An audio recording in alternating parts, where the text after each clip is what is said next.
Chapter 7. That summer, as his skill and confidence grew, Abel took his boat up and down the coast, exploring the long, lonely stretches that made him feel small. Land and sea were so big he became dizzy just imagining how far they went. He felt like a speck, like a bubble on the sea left by a breaking wave, here for a moment and then gone. He pulled into tiny sheltered coves and swam with his mother in turquoise water beneath streaky cliffs and trees loud with birds. Some days he sped it close in to long, sugary beaches. He stayed just behind the breakers and was showered with their spray and saw the great strange land through the wobbly glass of the waves. He saw the sun melting like butter on white dunes. Dolphins rose in his bow wave, and he slapped them playfully with his rolled-up towel. He drifted amidst huge schools of tuna as they rose around him, feeding like packs of wild dogs on terrified baitfish that leapt across his boat. Some days out east, he saw a big red jet boat working its way along the coast, with its dive flags streaming. "Costello," said his mother, "the abalone diver. He's a hard case." "He'll be here soon," said Abel. "I know," said his mother. "What about Blueback?" "It's not just Blueback I'm worried about," said his mother. "It's the whole bay. People say he takes everything he sees." "So what do we do?" "Nothing. We stay out of his way." "But, Mum, what about Blueback?" "He'll have to look after himself." "Can't we keep this bloke out of the bay?" "This patch of land's ours, Abel, but the water belongs to everybody. Costello has a license to take abalone. There's nothing we can do about it." "Can't someone stop him?" "Only the fisheries department. They've been watching him. But out here he can get away with anything, Mum. This is the middle of nowhere." Abel looked out across the moving water. He knew that when the time came, he wouldn't just do nothing. He couldn't do nothing. Abel swam with Blueback every chance he had. He tempted him with squid and cray legs. He felt the broad blade of the fish's tail against his chest and touched those flat white teeth with his fingertips. Abel held his breath and stared into the groper's face, trying to read it. Blueback swam down to his crack in the reef and looked out with moon eyes. It was dawn when Abel heard the jet motor burbling into Longboat Bay. He climbed out of bed and found his way to the veranda. His mother was already there. The red boat slid in around the point and drifted with its motor off. An anchor splashed in the quiet. Then the compressor started up and 2 divers went over the side. Abel's mother watched through binoculars. "Things aren't the same, Abel. It's getting harder to hold on to good things." "Let's go out and cut his hoses," said Abel. "Don't talk like that." "Well, we have to stop him somehow. We don't know that he's doing anything wrong." "And what happens when he starts doing wrong?" She sighed. They went indoors. At breakfast, Abel's mother looked sad and thoughtful. All these holidays he'd been feeling bigger and older. Now that he looked properly, he saw that his mother was aging too. It was a surprise to him. She'd always seemed the same age. In a year or so, he'd be as tall as her. "I've been wondering," she said, "do you think I should sell up?" Abel was speechless. I could buy a house inland," she said. "We could be together more." "But, Mum, I suppose you're used to the hostel now. Living with your mother wouldn't be the same." "I hate the hostel," said Abel, "but you can't leave here." "But what if it's the best thing?" "For who?" "For you, Abel. Wouldn't you like more money?" "If I sold this place, you'd have more chance to have things. We wouldn't have to work so hard fishing, planting, mending. Aren't you tired of being hard up for money?" "Mum, I don't care about money, and I love the fishing and growing stuff. This is what I want, the house, the land, the water. This is my life. I never want to leave." "But you'll have to leave sooner or later. There's a whole world out there. Believe me, Abel, you'll leave." "But not for good. And what about you? What would you like to be?"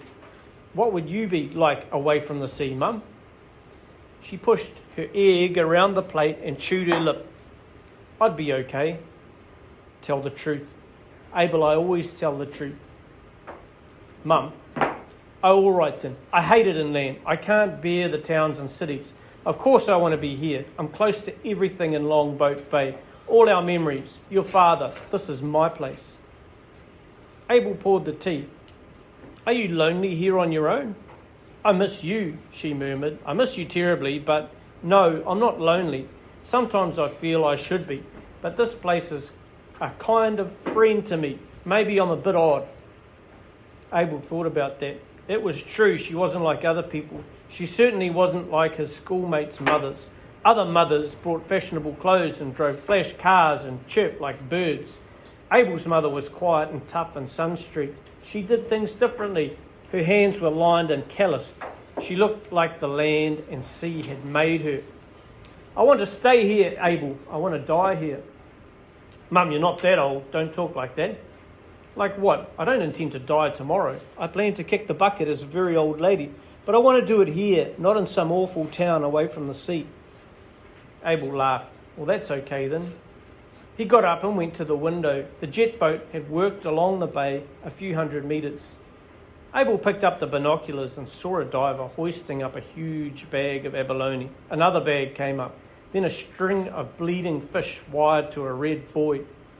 Abel began to sweat. Costello's giving the bay a real hammering, he said. He'll be at Robber's Head by lunchtime the way he's going. There won't be anything left on the reef at all. It's wrong, Mum. His mother said nothing. Mum, he pleaded. Costello's a hard case, Abel. He's a vicious man. You're 13 years old. Abel put the binoculars down and kicked the wall. After breakfast, they pulled weeds in the vegetable garden. It was boring work in the hard sun. The soil was full of tiny bones that cut their fingertips. Abel saw that his hands had gone soft at school. His mother hummed a tune. As the morning wore on, he grew more agitated. He kept an eye on the bay, saw bag after bag of abalone hauled up, and it was like being pricked by fish bones all over. Mum, he said, I can't stand it. We don't have any choice. Well, I'm making my choice. He ran downhill to the house and grabbed his wetsuit off the veranda rail. Abel, don't. He stumped along the jetty. As he leapt into his boat, he heard his mother thudding along the timbers. He checked his fuel and started his outboards. His mother's wetsuit dropped on the deck. He looked up. She was casting off the lines. This is stupid and dangerous, she said. So why come? Because if you went on your own, it would be twice as stupid and twice as dangerous. Abel throttled up and they swerved out, thumping across the bay with the wind streaming in their hair. When they got to the anchored boat at Robber's Head, Abel eased the boat down to dead slow, then cut his motors so they could drift up alongside. Costello's compressor roared and his flag snapped in the breeze. The deck of Costello's boat was awash with blood. Abel had speared fish nearly every day, but he had never seen such slaughter as this. Fish lay in huge slippery mounds, and so many of them were undersized. Abel saw blue morwong, trevally, sweep, boarfish, harlequins, breakseed cod, groper, jewfish and samsons, stiffening in the sun or quivering slowly to death. Behind the steering console stood crates of writhing abalone and a box of illegal crayfish. We should chuck the abs back over the side, Abel said. They might survive. You step on that boat, son, and you'll get horribly hurt. I won't have it. Abel sighed and pushed his boat clear. They drifted back in the breeze away from the dive zone. Now what? Asked Abel. Abel's mother was snapping on a weight belt and wetting her mask. I want you to stay with the boat, you understand. It's important. But Mum, she went over the side before he could argue any further. He watched her fins flash away into the distance. Abel had no intention of staying dry. He anchored the boat, pulled on his gear and rolled out into the clear water. He swam across to the red boat, climbed up the ladder and began emptying crates of abalone over the side. Then he dived back in and followed the bright trailing hoses down to the blossom of bubbles that marked where the divers worked. Once he found them, he swam back to the surface and watched from there. In a scattered mass behind them, falling like snow, abalone were finding their way back onto the reef. Some were dead, and knots of little fish picked at them, but the divers didn't look back. They lay on the rugged bottom with spear guns. One diver pointed something out to the other. Bubbles smoked back from his head, so he looked like a dragon. There was a blue flash ahead of them. Abel's heart sank. He knew exactly what it would be. He took a breath and dived. He was only halfway to the bottom when he saw Blueback dart out from behind a boulder. He was as big as a barrel. He made a big target. A spear flashed silver. It flew by Blueback's head and wanged into a hard rock. The fish shuddered for a moment, staring at the divers, and then retreated a little way. Abel knew why. It was all the abalone he'd tipped into the water. Blueback was wary, but he couldn't resist all that food. Behind the divers, swarms of smaller fish were feasting, and Blueback wanted to be in on it. Only the two men lay in his way. He flicked back and forward, excited, blinded by his appetite. Abel ran out of air. He shot back to the surface. Blueback was doomed now. He knew it. In a moment or two, a spear would hit him in the gills and the water would go pink with his blood. Then suddenly Abel's mother appeared between the divers and the fish. She surged out from behind a rock and put her body in the way. Blueback swirled around her playfully. No, Abel thought, you stupid fish, don't be friendly. Hole up, rack off, go away. One diver reloaded, then both of them crept forward, billowing bubbles. Their spear guns glinted like shiny stings. Abel could see his mother was short of breath now. Her strength was going. The fish kept circling her, exposing its side to the spear guns. Abel began to panic. His mother would drown down there. The fish would die. These men would beat him to mush. Then in a blur, the fish was gone and Abel's mother came pumping and kicking hard for the surface. He swam over to where she punched up into the air. He dragged her mask off and let her heave and blow. She felt limp in his arms as he swam her to the boat. Stupid fish, she wheezed, hanging weakly off the ladder. What happened? I told you to stay out of the water. And what about that idiotic business with the abalone? Abel, you... Mum, what happened? He was falling around, then whoosh, he was off. He wanted to play. I didn't have any air left. Those fellas were determined to get him. So he got smart, eh? Not likely.